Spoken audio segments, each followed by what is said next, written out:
What is going on, guys? ACZ, I'm at 326 right here with you for number 2 of Classic Monday Night Movie Review with yours truly.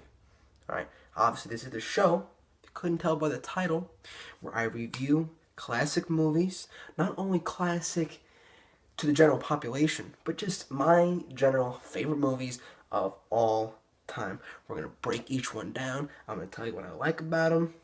We're going to get right into it. But before we do that, okay, everyone take a sip on your drink, sit back, relax,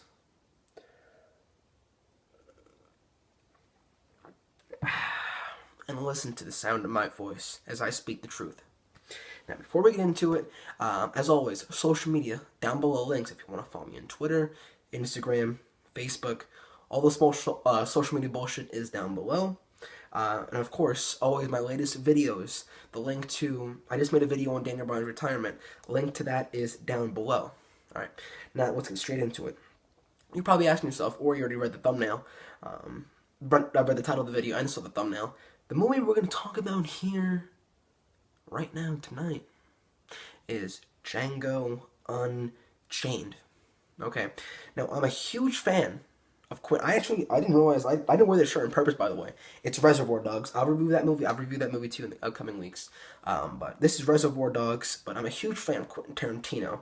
Each and every movie that he has done, that he has made, that he's even been involved in, okay, I have seen. The man's a genius. His latest movie, The Hateful Eight, has not been critically acclaimed per se, okay. I made a video on how Quentin Tarantino got fucking snubbed from the Oscars. You guys know how I feel about him, but I just love the man. The way he talks, the way he expresses his speech and his dialogue in movies, it's unmatched. So, this movie, highest grossing film of Quentin Tarantino's career. Okay, it stars Jamie Foxx as a slave in the antebellum South. I believe it was either a few years before or after the Civil War. He is rescued by a bounty hunter, Dr. King Schultz, played by the fucking wickedly talented Christoph Waltz.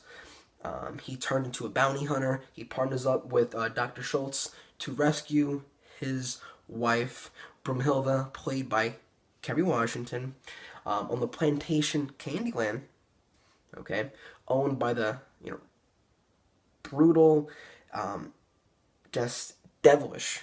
There's so many adjectives you can use to describe Leonardo DiCaprio's character of Calvin Candy. And listen, in this movie, there's a lot of great performances. Obviously, Christoph Waltz, he won the Oscar for Best Supporting Actor. But just a performance by DiCaprio, when the movie hit like the hour and a half mark to get to the 3 hours, whenever DiCaprio was on screen, you could just feel the hate. You can feel the aura of DiCaprio's character. He is a great character actor. The dinner scene when he gave that whole monologue, the soliloquy, whatever the fuck you want to call it, about little old Ben, Uncle Ben, the skull, turning out to smashing his hand onto a glass on the dinner table. As the legend goes, he cut his hand open. It was bleeding like crazy. He finished the scene. I'm sure he was in fucking excruciating pain. When the scene was cut, when Quentin Tarantino called cut, the whole room was fucking standing up and applauding him. And then they had the genius idea of, now you're probably thinking, oh wait, he used real blood to cover Kerry Washington's face in one scene. That was not real blood. After Quentin Tarantino called cut, they put fake blood on Calvin Candy's hand, and to make him seem just that much more evil, he wiped it on Kerry Washington's face. So that just really brought out that extra dimension to his character. Jamie Foxx gives a great performance, but what really makes this movie stand out, Tarantino, he's a great director. We all know that. His direction makes the movie, the ebb and flow. We all know that. But it's Tarantino's writing that makes any... well, let me put it this way. His worst movie is some director's best movie when it comes to his writing. It's unparalleled. the dialogue that he gives his characters. Now I understand a lot of people think that his latest movie, The Hateful Eight, and I can sympathize with those critics saying that the dialogue in The Hateful Eight was a little bloated. Okay, I understand that it was a little slow starting out of the gate, but we're not here to talk about Hateful Eight. We're here to talk about Django Unchained. It was a great movie, not only because of Tarantino's writing and his direction, but it's a feel good moment. It's a feel good story as black people finally have a hero, a hero in this day and age, to look up to aspire to be, and that is Django. He gets the girl at the end. Like I said, it was a feel good moment, and trust me, if you didn't see it in the theaters when it first came out, when you had the Beagle and that surround sound, you can feel every bullet shot, you can feel all the gore, and yes, it was a bit gory at the end, the final shootout, but it doesn't affect me not one iota. I love fucking gore. I love violence in movies. That's what I like to see. There's a lot of people who think violence in movies then translates to all these mass shootings, to all the same thing with video games. They think just because you're a fucking expert at Call of Duty makes people think that you can fucking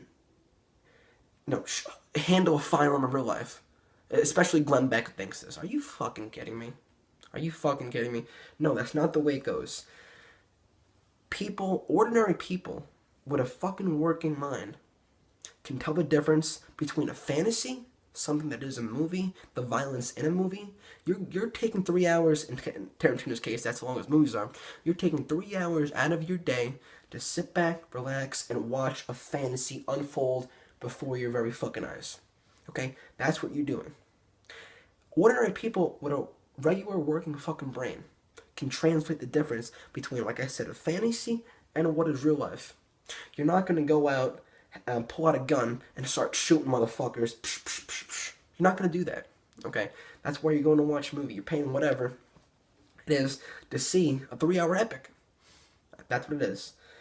So it was a fucking great movie. Django Unchained, like I said, his highest grossing film, 432,000 worldwide. All right, trust me. I wouldn't lie to you guys. If you want to see a grade A movie, even Quentin Tarantino haters, are starting to warm up to Tarantino because of this movie. All right, he had two great movies in a row. Trust me, I'll review this one too.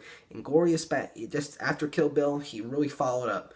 Grindhouse, the whole thing. I'm gonna let you on that one. But Inglourious Basterds, Django Unchained, reviewing right now, and Hateful Eight. Go see the movie, guys. I would not lie to you. Please, you should. If you haven't seen it, please do yourself the pleasure of seeing anything Tarantino has made. Trust me, I'll be reviewing plenty. Obviously, this is a series where I reviewed my favorite movies, so obviously, I'm going to tell you to go. I'm going to review every one of Quentin Tarantino's movies at some point in time. Hint, wink, wink. All right, guys, I appreciate you listening to my review. Hopefully, you liked it. I haven't done this series in a while. I kind of wanted to get it back up, so I said at the top of the video, classic Monday night movie review. So expect every Monday night. Movie review of any sort. Okay, so make sure you check your sub boxes, click that fucking alarm bell so you have the notifications on, so you can view my video whenever I put it up. All right, like I said, Twitter, Instagram, Facebook down below, and make sure you show my Daniel Bryan video some love, guys. Peace out. I will see you tomorrow for my Monday Night Raw review. For my WWE guys out there, peace out, and let's take a sip. Okay, as we leave. See you guys later.